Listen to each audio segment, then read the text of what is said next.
ये गुफा जो है ये है लवणासुर की गुफा। ये त्रेता युग के समय की है और लवणासुर ने इसी गुफा में भजन कर भगवान शिव से वरदान प्राप्त किया था। और ये वो इस सुरंग का मार्ग है जिस मार्ग से वो आता जाता था। इसी जगह भजन कर भगवान शिव से वरदान में त्रिशूल प्राप्त किया। माता जी हैं जो तपोवन पे रहती हैं, जो चेन्नई से आई हैं आईएएस की नौकरी छोड़कर, उन्होंने भी यही भजन कर भगवान की सिद्धि प्राप्त की। बात करें अभी की तो किसी ने इसमें अंदर जाने की कोशिश की है या नहीं है? पहले ब्राह्मणों की नित्य हत्या करता था। एक ब्राह्मण उसको नित्य खाने के लिए चाहिए था। अच्छा, तो आप ये देख रहे हैं ये घनघोर जंगल, यहाँ पहले ऋषि मुनि तपस्या करते थे। भगवान भोले की बहुत तपस्या करता था वो। हाँ, भगवान शिव का कर्रक भक्त था। अच्छा। तभी तो भगवान शिव ने उसको वरदान में त्रिशूल दिया। राधे राधे, मैं हूँ सौरभ। जब जब भक्तों को और लोगों को भगवान की ज़रूरत पड़ी है तब तक भगवान ने अवतार लिए हैं। मैं इस वक्त हूँ ब्रज के मधुवन में। आप देखेंगे यहाँ की लता पताएँ, ये वृक्ष आप देखेंगे तो ये ऐसा कहा जाता है कि काफ़ी वर्ष प्राचीन हैं। और इसी जगह पर त्रेता युग में एक राक्षस रहता था लवणासुर नाम का, जिसका वध भगवान श्री राम के भाई ने शत्रुघ्न जी ने किया था। ये पहले घोर जंगल था, आपको ले चलता हूँ, आगे दिखाऊंगा उस जगह पर जहाँ पर रहता था। और ऐसा कहा जाता है कि एक गुफा के भीतर वो छुप कर रहता था और जब ज़रूरत होती थी तब निकलता था। और वो जो राक्षस था वो यहाँ के लोगों को, ब्रज के लोगों को यहाँ पर वो खा जाता था और उसका भोजन ही वही हुआ करता था। जब उसका आतंक ज़्यादा बढ़ गया तब यहाँ के लोग भगवान राम के पास गए और फिर भगवान राम ने अपने भाई को यहाँ पर भेजा। जो राक्षस था लवणासुर, वो मधु नाम के दैत्य का पुत्र था और रावण का भांजा था। इसी जगह पर रहता था। आपको ले चलता हूँ आगे। बहुत ही रोचक ये यहाँ की कथा है, आपने कभी सुनी भी नहीं होगी। इधर देखेंगे पहले तो मैं आपको ये अंदर दिखाता हूँ। एकदम यहाँ घोर जंगल है। अभी भी ये उसी के समय पे बताते हैं कि त्रेता युग के समय की ही ये लता पताएँ यहाँ पर हैं, उसी जगह उसी समय की हैं। और जब शत्रुघ्न जी यहाँ पर आए तो ऐसा कहा जाता है कि 1100 वर्ष से अधिक यहाँ पर उन्होंने राज किया। हमारे साथ यहाँ के ब्रजवासी हैं, इनसे बात करते हैं। राधे राधे। राधे राधे। क्या शुभ नाम है आपका? मेरा शुभ नाम सतीश है। सतीश जी, जिस स्थान पर खड़े हैं क्या कथा है यहाँ की? ये स्थान जो है ये है मधुवन। मधुवन में यहाँ सतयुग में ध्रुव जी ने तप किया था। ध्रुव जी के तप से प्रसन्न होकर भगवान 6 महीने में सबसे पहले नारायण की प्राप्ति इसी वन में हुई, मधुवन में। मधुवन से जब वो तप करके चले गए तब यहाँ मधु कैटम नाम के राक्षस आए, उनका भगवान ने चंडी रूप में वध किया। उसके बाद उसका बेटा हुआ लवणासुर। इसकी कथा पद्म पुराण में आती है। लवणासुर ने इसी जगह भजन कर भगवान शिव से वरदान में त्रिशूल प्राप्त किया। त्रिशूल जब उस पर आ गया तो वो बहुत आतंकी हो गया और उसने तीनों लोकों में अपनी विजय पताका फहरा दी। पहले घोर जंगल था उस समय, तो ये घनघोर जंगल था। जब ध्रुव जी आए थे तो यहाँ कुछ नहीं था, सिर्फ यमुना का किनारा था और बहुत दूर दूर लोग रहते थे। यहाँ कोई राजा नहीं था सतयुग में। शत्रुघ्न जी ने ही लवणासुर को मारने के बाद वो यहाँ के राजा हुए।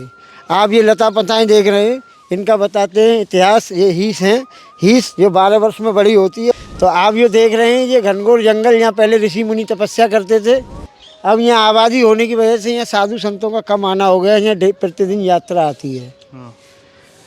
तो ये लवणासुर नाम का राक्षस जो है त्रेता युग में हुआ था और उसने भगवान शिव की आराधना कर भगवान से त्रिशूल वरदान में प्राप्त किया। जब त्रिशूल उस पर आ गया तो उसने तीनों लोकों में अपनी विजय पताका फहरा दी।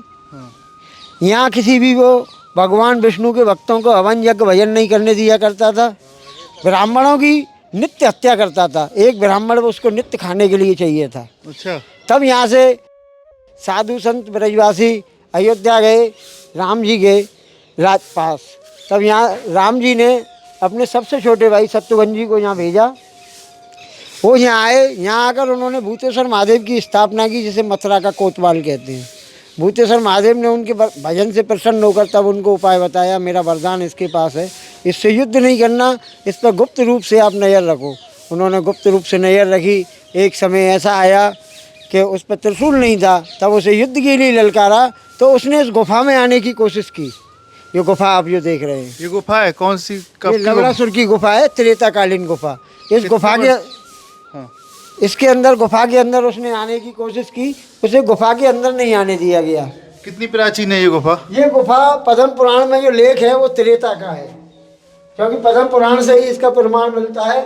बाकी इसमें कोई बनी हुई चीज़ नहीं है। जब ये कच्ची गुफा थी, बहुत बड़ी थी, ये इसकी गुफा को ढहने के बाद में अब इसको इतना निर्माण कर गुरुजी ने छोड़ दिया, जिससे कि यहाँ आने वाली जो वैष्णवों की कार्तिक मास में परिक्रमा आती है, तो इस स्थान का दर्शन का महत्व है। तो हनुमान जी भी यहाँ पर दर्शन है हनुमान जी के? यहाँ हनुमान जी के दर्शन है।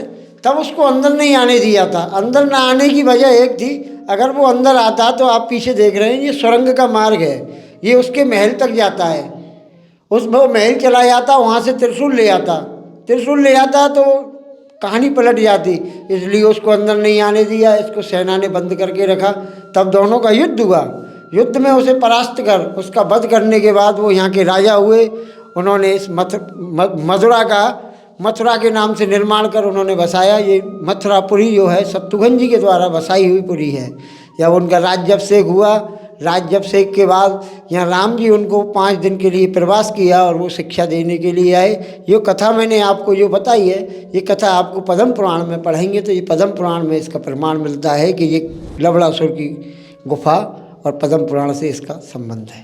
देखिए, ये लवणासुर की गुफा है। अगर यहाँ की बात करें तो बताइए कि ये अंदर से बंद है या एकदम से कैसी है अभी इस वक्त? अब इस प्रेजेंट पोजीशन में तो ये अंदर तक जाती है। 10-15 फीट जाने के बाद में इसमें इतना बड़ा मुख रह जाता है। ऊपर जो पेड़ लगे हुए हैं उनकी जड़ें नीचे आ चुकी हैं, तो अब इसमें बहुत परिवर्तन हो गया है। अब ये लास्ट युग चल रहा है और ये दूसरे युग की घटना है।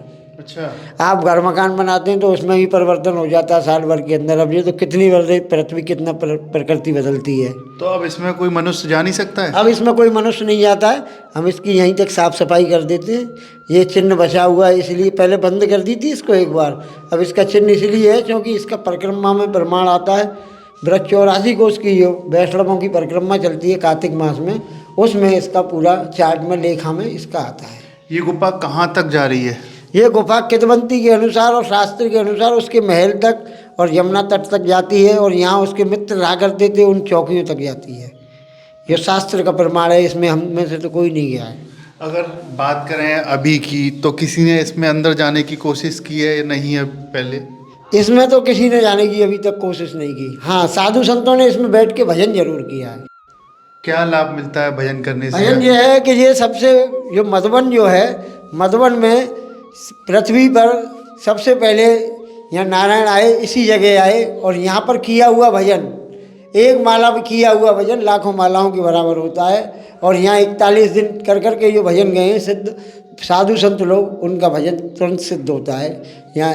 और अर्थ कामना से किया हुआ भजन, कामना से किया हुआ भजन, क्योंकि ध्रुव जी जब आए थे वो कामना लेके आए थे और उनकी कामना पूर्ण 6 महीने में हुई थी। तो यहाँ कामना से किया हुआ भजन बहुत जल्दी पूर्ण होता है। गुरु मंत्र जो कोई लेके आए, गुरु के माध्यम सानिध्य में करे, तो यहाँ बहुत जल्दी भजन की प्राप्ति होती है। जैसे आप बता रहे थे लवणासुर के पास भगवान शिव का एक त्रिशूल था, उसे नहीं लेके पाए। वो त्रिशूल इस वक्त कहाँ है, इसके अंदर या? उसकी मृत्यु के साथ ही त्रिशूल वापस चला गया। ऐसा है ना, हमने कोई पावर किसी को दी तो जैसे उसका बॉन्ड होता है कि जब सामने वाला ख़त्म हो गया तो वो पावर वापस वहीं चली जाएगी। जैसे वसीयत कर दी कि जिंदा जिंदा पे तेरी, मरने के बाद मेरी, तो उसी तरीके से वो पावर वो तो जब ही वापस चलेगी उसके मरने के बाद। भगवान भोले की बहुत तपस्या करता था वो? हाँ, भगवान शिव का कर्रक भक्त था। तभी तो भगवान शिव ने उसको वरदान में त्रिशूल दिया। उसके पिता ब्रह्मा के भक्त थे, ब्रह्मा जी ने उनको वरदान दिया। उनको मारने के लिए भगवान विष्णु को काली रूप, चंडी का रूप धरना पड़ा, तब उनकी हत्या कर पाए थे, नहीं तो वो मान नहीं पाए। साधारण नहीं थे वो, रावण से भी अति बलशाली था मधु। रावण का भांजा था ये। रावण का भांजा था। रावण संहिता में आती है, जब रावण कैलाशपुरी हिमालय पर तपस्या के लिए गया शिव जी की, तो तब कुंभकर्ण सो रहा था। तब कुंभकर्णी का जो उनकी बहन थी कुंभकर्णी, एक शूर्पणखा के अलावा उनकी एक बहन और थी कुंभकर्णी। कुंभकर्णी का मधु राक्षस अपहरण कर लाया था।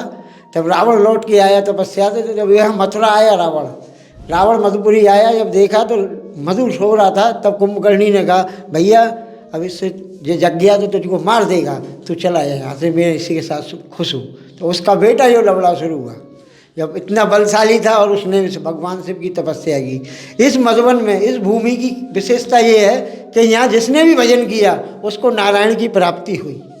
अगर हनुमान जी की बात करें तो हनुमान जी यहाँ पे कब से विराजमान? हनुमान जी यहाँ प्राचीन समय से विराजमान है। जब ये कच्ची गुफा थी जब भी हनुमान जी यहाँ विराजमान थे, और हनुमान जी अब भी विराजमान है। और काफ़ी लोग यहाँ आते हैं, यहाँ भजन करते हैं। अब एक माता जी हैं जो तपोवन पे रहती हैं, जो चेन्नई से आई हैं IAS की नौकरी छोड़कर, उन्होंने भी यही भजन कर भगवान की सिद्धि प्राप्त की। अच्छा, अब कहाँ है वो माता जी? अब वो तपोवन में रहती हैं, अच्छा, सन्यासी हैं, तपोवन में रहती हैं, वहाँ उनका स्थान है। देखिए लवड़ासुर की गुफा है, जिस तरीके से समय के हिसाब से यहाँ पर परिवर्तन हुआ है। पहले ये एकदम कच्ची थी, लेकिन अब थोड़ी सी इसका जीर्णोद्धार हुआ तो इसको अब थोड़ा सा ठीक कराया गया है। और ऐसा कहा जाता है कि इस जगह पर अगर जो भी कोई भजन करता है उसकी हर मनोकामना पूरी होती है। और इसी जगह पर शत्रुघ्न जी ने लवड़ासुर नाम के राक्षस का वध किया था। आज भी ये गुफा यहाँ पर मौजूद है। जब जब भक्तों को ठाकुर जी की ज़रूरत होती है, जब जब भक्त के लिए भगवान यहाँ पर प्रकट होते हैं, उसी तरीके से यहाँ पर लवड़ासुर राक्षस को यहाँ से मारा था। और जो ब्रजवासी थे, जो पंडित थे, यहाँ के रहने वाले थे, जो लोग थे, उनको उससे मुक्ति दिलाई थी। ये स्थान है मथुरा के महोली गांव की तरफ। अगर जब भी आए तो इस जगह अवश्य आएँ। राधे राधे।